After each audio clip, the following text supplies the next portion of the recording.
Well, good evening, laddies, lasses, and lasses, and welcome to the click. You smell absolutely astounding today. And don't let anyone else lie to you and tell you otherwise, especially you, Stephanie. Oh yes, let me just, you smell so nice today, Stephanie. Oh, now you're over there.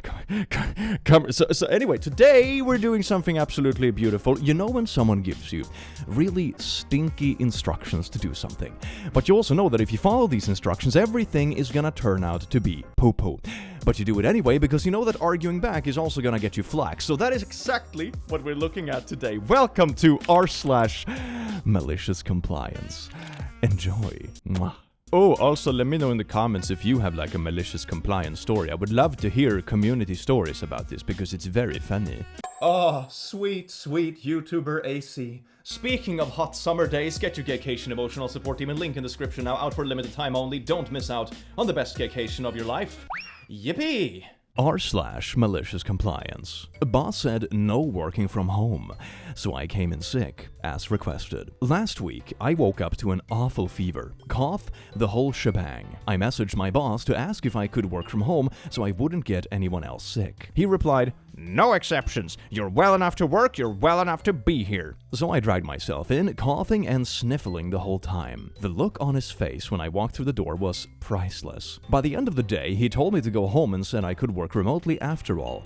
Funny how that works. I have always found this kind of attitude to be a little bit, silly. Because even if you technically can drag yourself to work by overdosing on painkillers, you're still just gonna get everyone else sick. And the productivity for next week is just gonna be down the shitter. Or you can just do like the boss did in another story where they still want the employee to come in sick, but they let everyone else work from home so the sick employee can be quarantined in the office because screw you, Steve. Same penalty for being 6 minutes late as for being 3 hours late.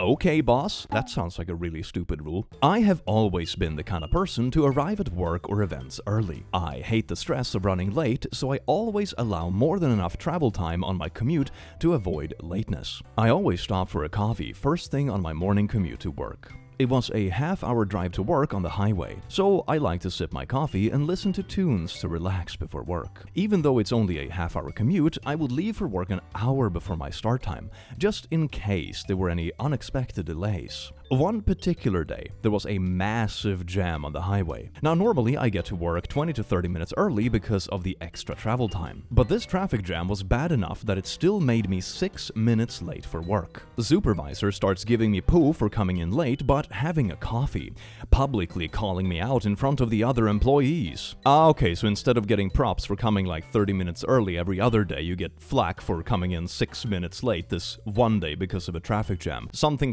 sticks and carrots. Hey everyone, look at Icy. His morning coffee is more important to him than respecting his coworkers. No amount of "I bought the coffee before I knew there was a traffic jam" would get him to stop hassling me. He wrote me up for being late. Now, my company had a policy that less than 5 minutes late is okay, but 5+ minutes late means a potential write-up. Okay, so you were technically 1 minute late over this little margin that your company had, and you got written up for it. That is so incredibly petty. I swear some people go on like the weirdest power trips as soon as they get like a middle management position or anything. It's astounding how easily people go on power trips, or like moderators on Discord or Reddit. Sometimes they just go on absolute power trips. It's like, bro, this is something you do after school. Chill the f*** out. It doesn't matter if it's 5 minutes and 30 seconds or 2 hours late. The punishment was the same. However, the supervisors were given leeway on this and were encouraged not to penalize people unless they were consistently late. Okay, so your manager actively went against their own instructions because you're usually early, and then one time you were 1 minute late and then you get written up for it. That is so not a pattern. That is like the opposite of a pattern. I was almost never late, almost always early, but my supervisor decided to punish me anyway. So fast forward a couple of weeks, another delay, and looks like I'm going to arrive at work about 15 minutes late. So knowing that I'm going to get written up no matter what, I pulled off the highway, found a nice little restaurant, and had a leisurely 2-hour breakfast. Showed up at work 2.5 hours late, and got the same write-up I would have done if I had been 15 minutes late. But at least I also got to relax and eat bacon. I still showed up at work early 99% of the time, but every now and then there might be a delay that would mean I would be 6 minutes late, or 10 or 15. Rather than take the penalty for a lousy couple of minutes, each time I will extend the late time a couple of hours and have a nice, relaxing breakfast. This is exactly the kind of rule that no one actually thought through in practice, because it's just bad for everyone. You write up people that are 1 minute late compared to people that are 3 hours late and they get the same punishment, which is ridiculous. But you also encourage employees to just like take the morning off if they are 3 minutes late, because the consequence will be the same. You know, it's just bad for the company, it's bad for the employees, and you encourage like power tripping middle managers like this person's manager. It's just not good in practice. Reminds me of my senior year in high school. The penalty was the same if you were 1 minute late to the first period or if you missed the first period completely. You could be late 3 times in a month. 4th time, you got assigned to a study hall. So 3 times a month, we would skip first period completely and go have a nice breakfast somewhere. Ah, yes. Find the absolute limit. Step up to it and peek over the edge. Decide if it's worth jumping. I mean, in this case, I suppose the edge is just like bacon.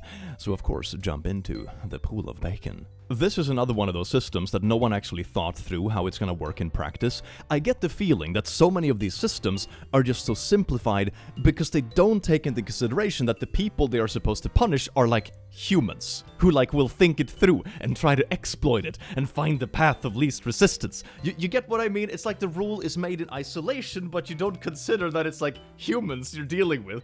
Does that make sense? Important calculation due? Sorry, no work from home allowed. I am currently in my malicious compliance phase at work right now. I got ripped a new one last week because I needed to work from home in order to get some urgent stuff done for a conference I needed to attend the following week. I was explicitly told that I could not work from home without approval. What do you mean, why not? You were like prepping a PowerPoint. Why can't you prep a PowerPoint at home if you're going to a conference? Why? And I was told that I signed a policy about it. Oh yes, indeed, dear employee. No PowerPointing from home. You know how dangerous this is for company policy. What?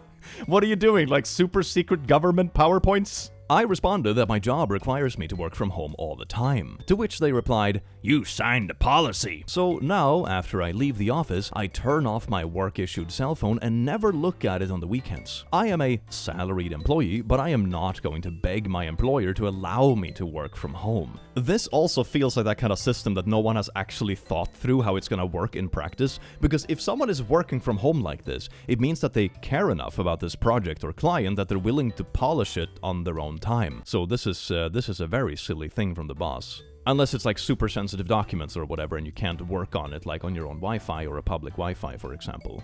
This weekend, I got a call on my personal cell from one of the other managers about approving some billing rates that were due. I told her that I wasn't allowed to work from home, and I will get it done on Monday whenever I have the opportunity. Everything will be late, but I signed the policy. It literally would have cost them nothing to just let me do my damn job. I already get paid a fixed rate. But if they want to play stupid games, they can win stupid prizes. Edit, so a number of comments asking about why I would even bother to work from home after hours. Here is my take. My employer is not paying me to sit in an office for 40 hours a week. They're paying me to do a relatively specialized jobs. Sometimes I do 30 hours a week, sometimes 40, sometimes more. Whatever it takes to do the job. It has been extremely flexible for me in the past and allowed me to balance family, work, and a few volunteer activities. This isn't really an anti-work thing, more of an anti-this particular person on a power trip. I think it's also just like anti-micromanagement. Back when I used to work in product management, we had a lot of like flex hours, because on certain weeks, maybe your biggest client is like on vacation and you don't have that much to do, but the next week you kickstart a new project and you're gonna have to work 10 hours overtime to like keep up with everything. So then you have flex time, so like the chill weeks you can go home early on a Friday, but the other weeks maybe you have to work late on a Wednesday. That just comes with like the responsibilities and the flexibilities with project work. It's about just anti-micromanagement, because the people that know the best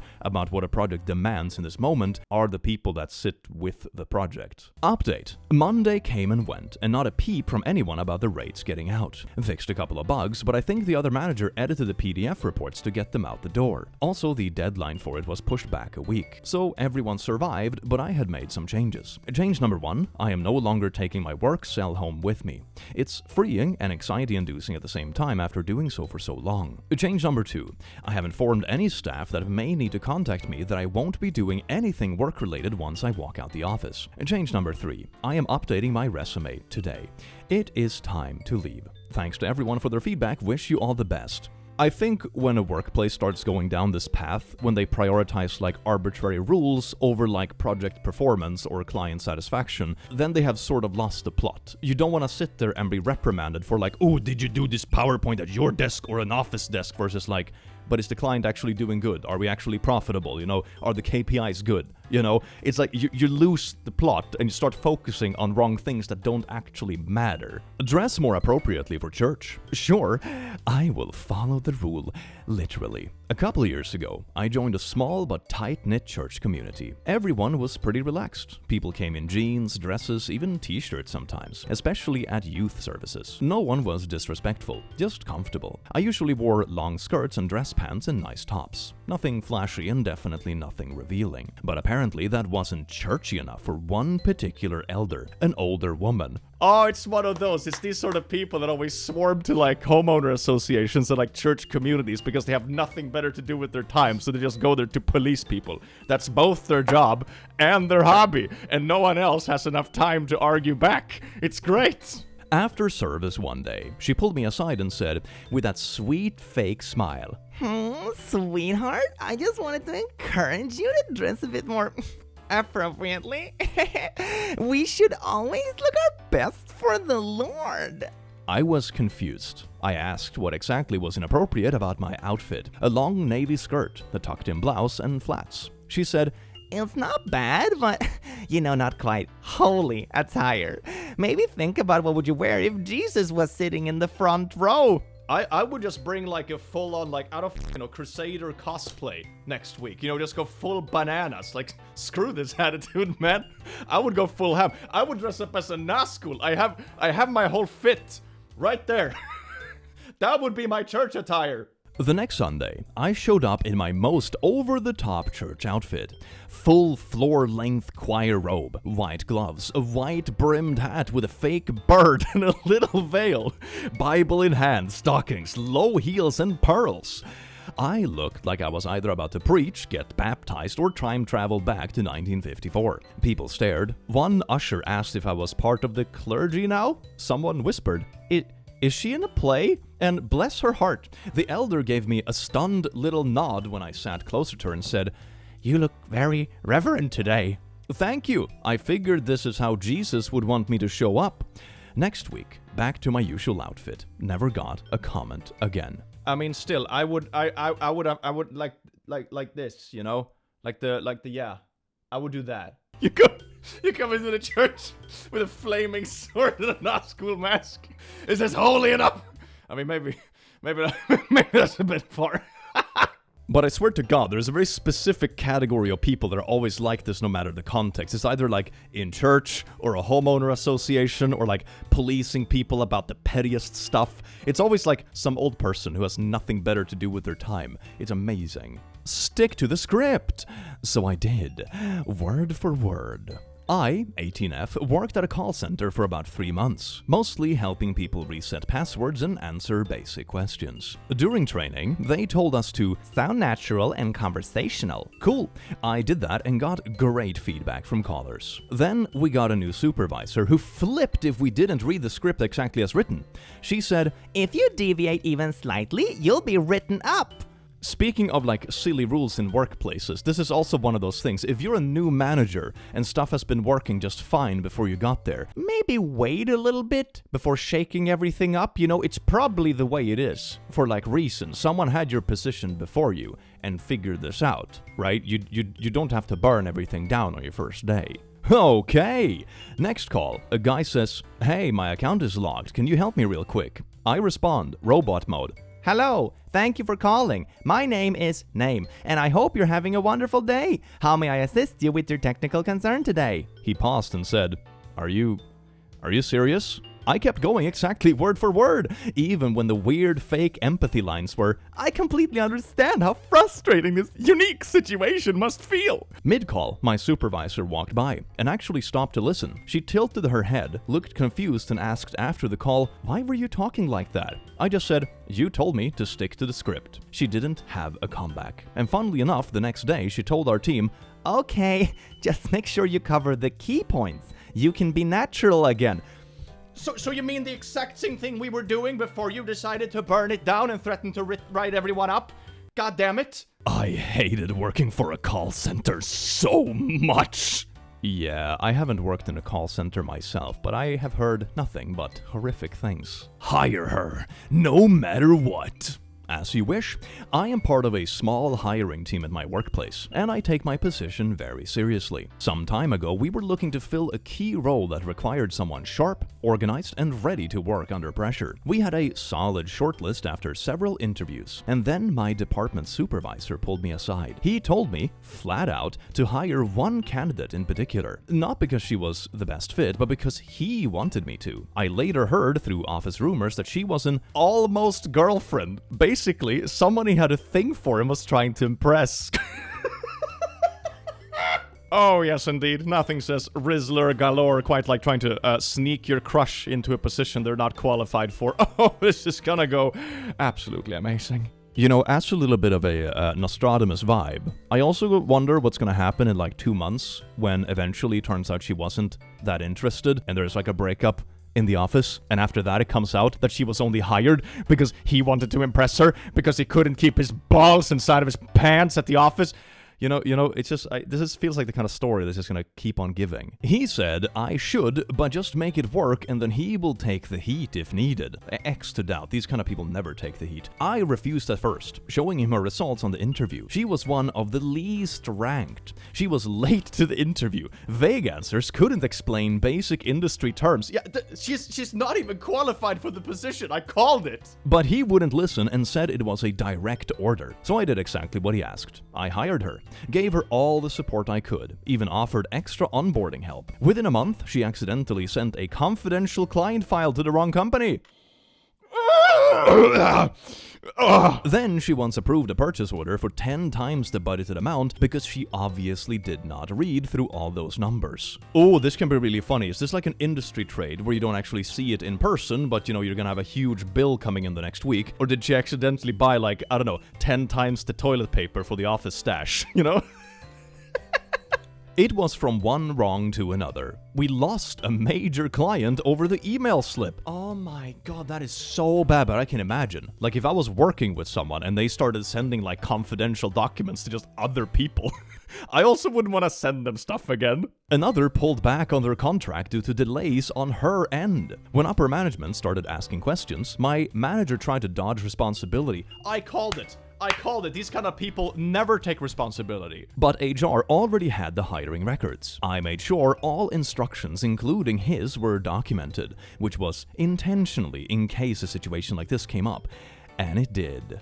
It's always really good to keep receipts, especially when it's someone like that is technically your superior who's trying to convince you to do something that you know will probably backfire, you know? Keeping receipts in those situations, very good. He was reassigned within the quarter. But did they get together though? Was she thoroughly impressed that he got her a position that she wasn't qualified for, and she sent the wrong clients confidential documents and probably got yelled at a lot, you know? Was she impressed? Both of these people kind of astonish me. Like, he is an absolute schmuck who is not only trying to like sneak someone through the hiring process in kind of like illegitimate ways, and also trying to like impress an office crush instead of hiring the best candidate. Like that's just bias 101. But also the fact that she would accept the offer to a position that she should at least know that she's not qualified for, and it's gonna be a horrible time. Like both people sound insufferable. Oh, maybe they're perfect for each other. Maybe they got together after this, and they could, I don't know, send their own confidential documents to other random people or whatever. She quietly disappeared not long after. Turns out hiring your crush isn't as cute when the company starts bleeding money. Reminds me of my director hiring someone because They go to church and they should be great. and this was after I told them I thought they would be a problem. The person in question was a massive disaster and was fired within 2 weeks. Okay, for this position, you need to have a relevant master's degree, understand company dynamics, and but I go to church. Oh, done. That trumps any degree or whatever. Screw that. Church it is, baby. And they say there is no bias or discrimination in hiring processes. Oh, you sweet summer child. Was told I required a doctor's note after taking sick time. I had a manager who decided we needed a doctor's note after a sick day. That seems excessive. So if someone just happens to have, I don't know, explosive diarrhea for 1 day and not come into the office, you need to waste like another day to go to the doctor so they can tell you that you're indeed spray painting your toilet and then just go back. That's just a waste of time, man. His reasoning was the note confirmed we were well enough to be in the office.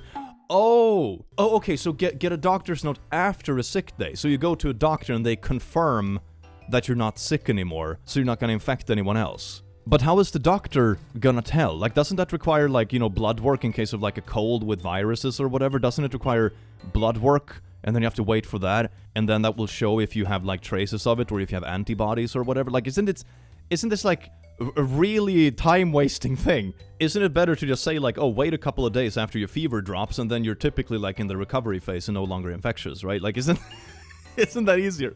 Why would you do this? Meanwhile, we all knew it was just to give sick staff a hard time. Okay, so he's just trying to discourage people from getting sick. It's like, I'm not gonna call in sick because I know it's gonna be a hassle even after I come back. So instead of catching up on my projects, I'm gonna be stuck running around between doctors instead.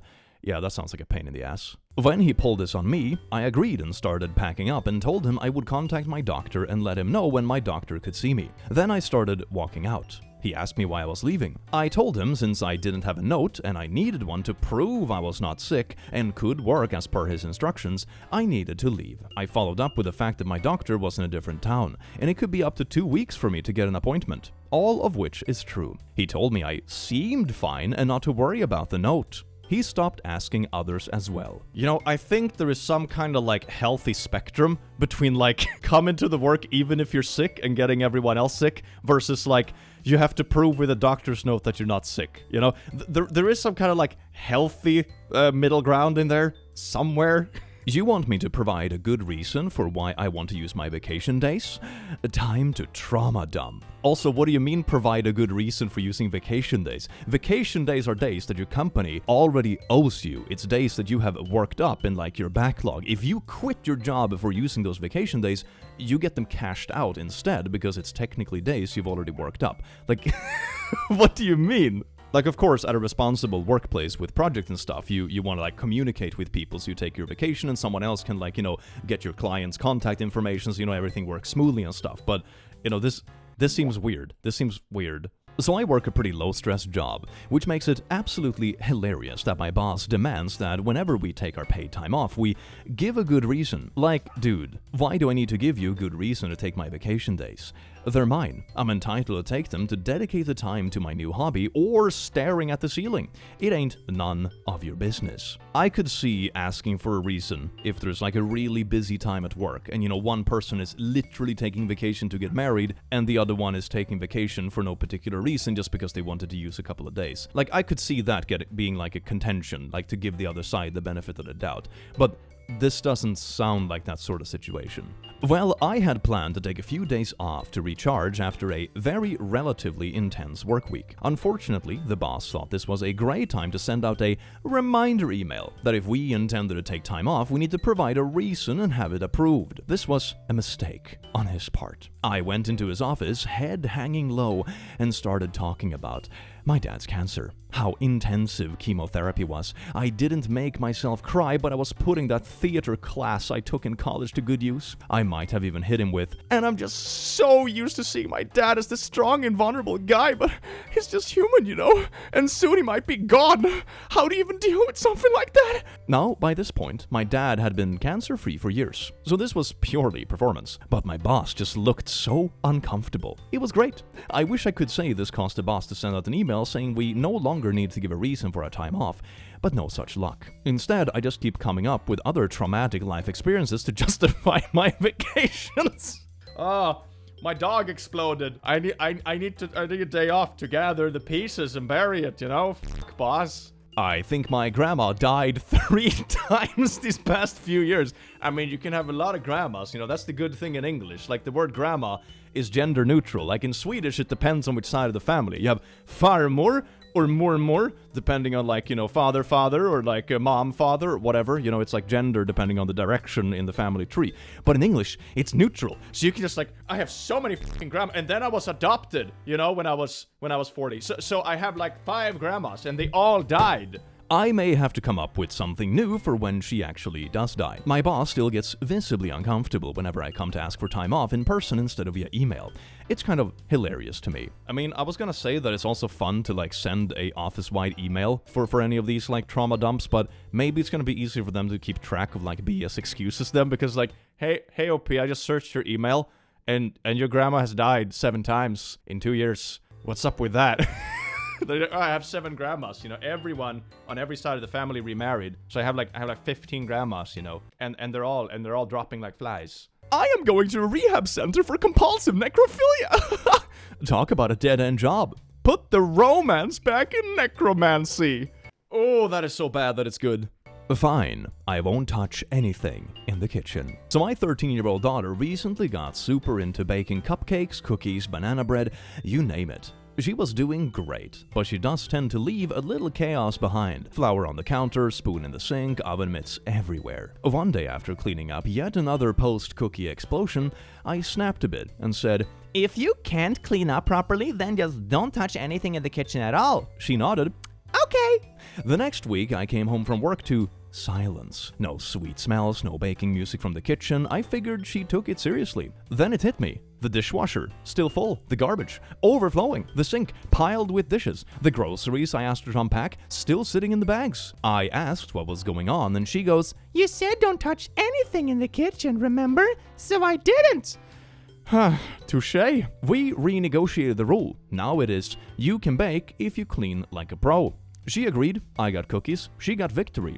Fair trade. Oh, this is kind of funny, because this is like malicious compliance from the other perspective. That's a nice little change of pace, isn't it? Okay, let's call the park officer. This happened on the July the 4th weekend. I am a member and have a place in a self-contained camp community. Nice, quiet place with a lake and pools and a restaurant and things like that. I love it because my kid can be a kid, like I was, and go wander with friends and disappear until dinner time, and I don't have to worry. Our place is on a small cul-de-sac that is grassed in, and we use it for kids to play and set up cornhole and all that. Because it is July the 4th, a bunch of people have guests, so the park is more full than normal, and a guest of someone on the circle parked at the edge of the grass. Well, my kid and another kid were playing catch, and one of the kids missed a ball and it hit the parked car. Owner of the car comes out hot and going at the kids. Me and the other kid's parent both go over to calm the situation. Obviously, if there is damage, we'll take care of it because it's from our kids. But this guy starts going off about all these dents and this big scratch and a crack in the windshield, and it's all the kid's fault. Oh, this little football that like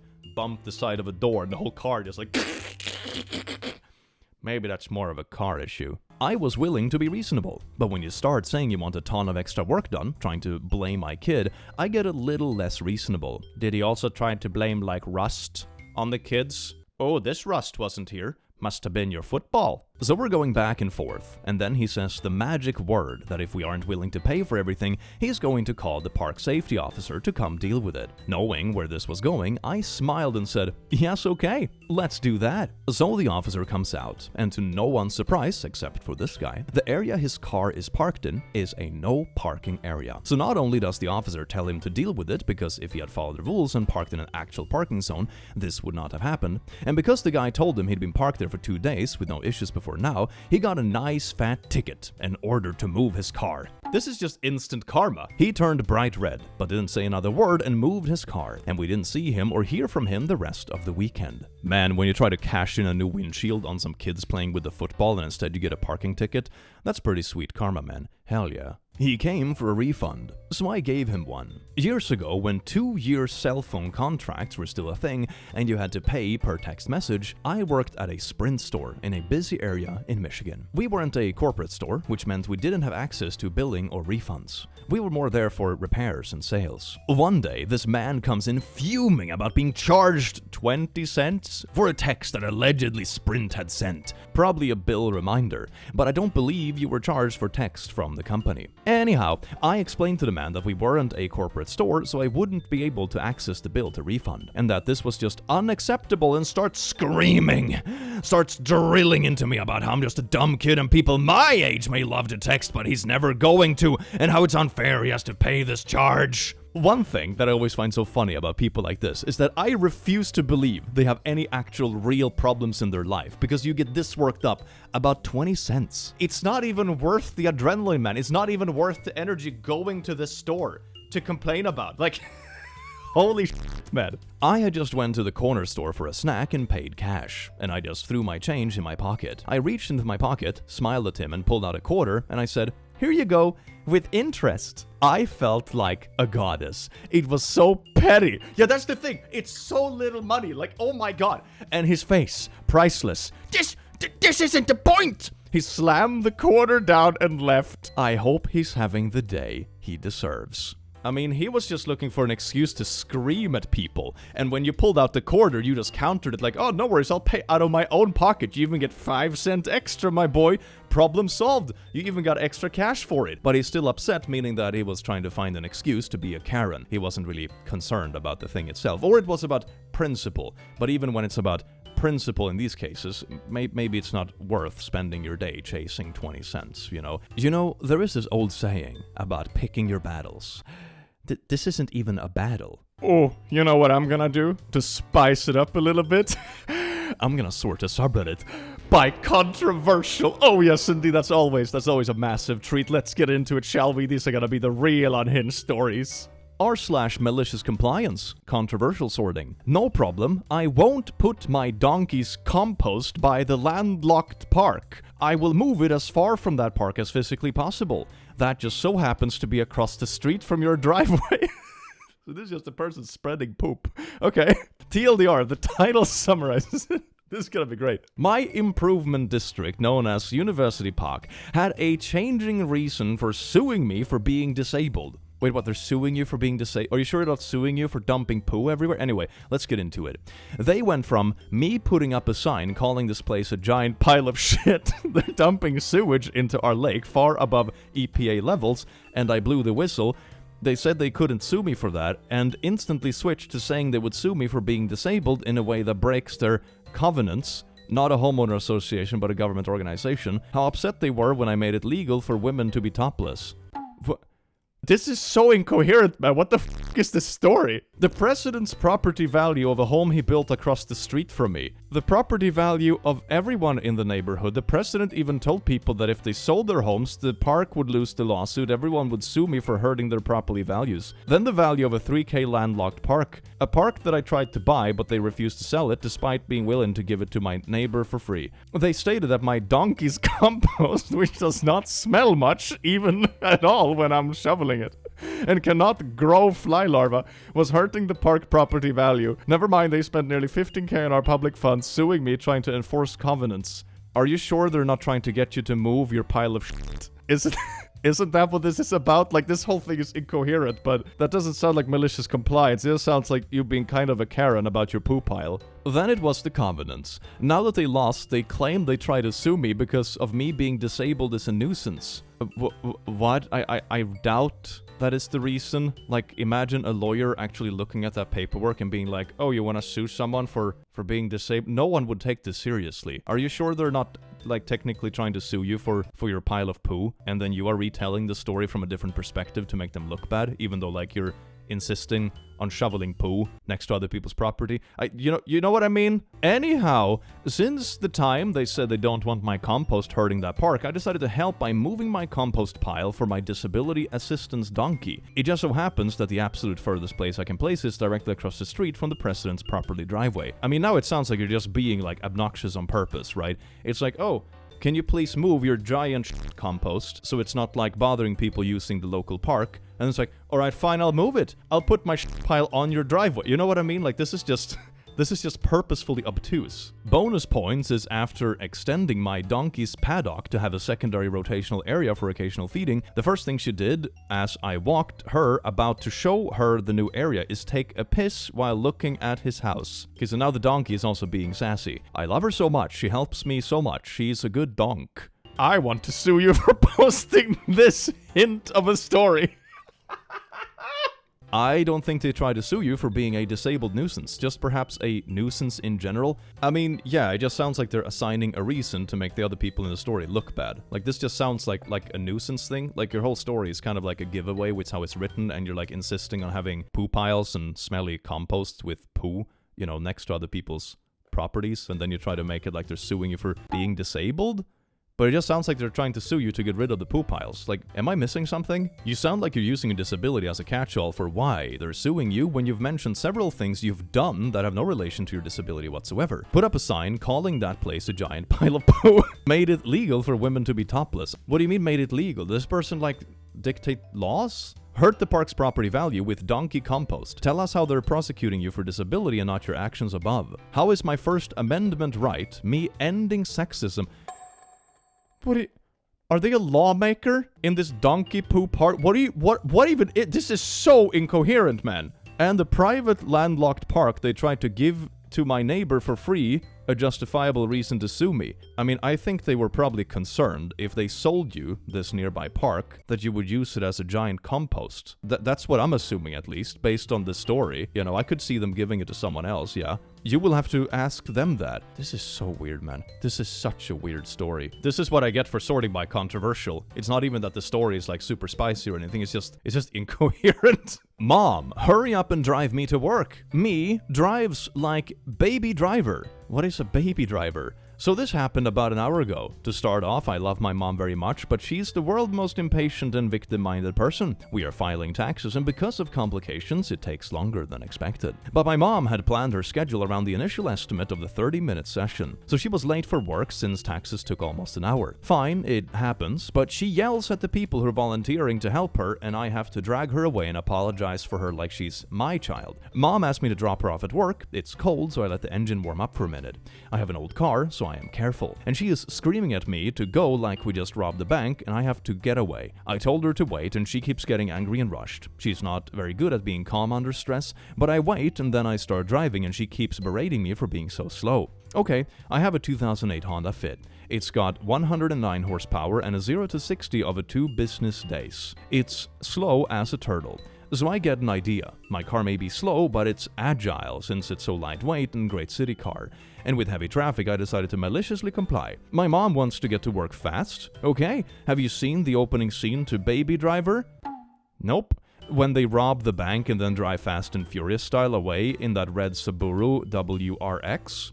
My Honda Fit is not nearly as cool as that, but I am basically collecting traffic violations like Pokemon cards. Wait a second, so your mom was annoying, which it sounds like she was annoying and entitled and stressed out and taking it on other people, and your response to that is to drive irresponsibly and potentially endanger other people in traffic? That's not malicious compliance. It's just like, oh, my mom is being a stinky poo, so I'm gonna be an even stinkier poo. Like, what? Malicious compliance isn't like, oh gee, let me just quirkily endanger pedestrians. What? My mom is screaming for me to stop, but I keep going. I'm crossing the double yellow lanes and swerving around people. Holy shit.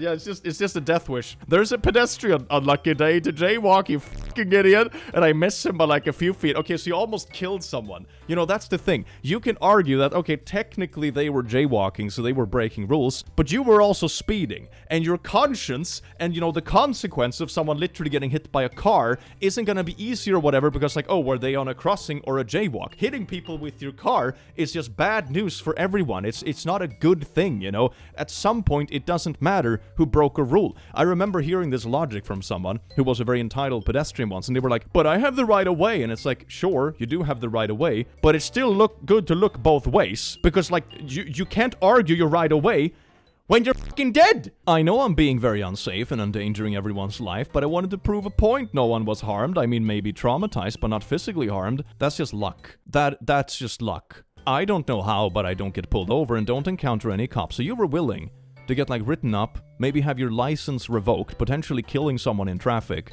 all for, like, I don't know, proving a point to your mom? If you wanted to prove a point to your mom when she was this weird and entitled, you would just tell her, like, next time, you do your taxes on your own, and I won't drive you, you know, because you acted really poopy towards me. That's the consequences of our actions. You know, that's karma. Not like, I don't know, hitting people with your car that had nothing to do with the situation. This is insane. I get my mom to work and save like only 1 minute. Yeah, that's the thing with speeding. Even if you speed, it's not that big of a difference in like time you actually arrive. So that's a good thing. Speeding is like never worth it, even if you're stressed. Yeah, all that for 1 minute at a time. And she's screaming and almost crying. She doesn't even say goodbye. She just grabs her bag and walks out and says she'll text me to pick her up. So she's still willing to get into the car again. You're both fucking idiots.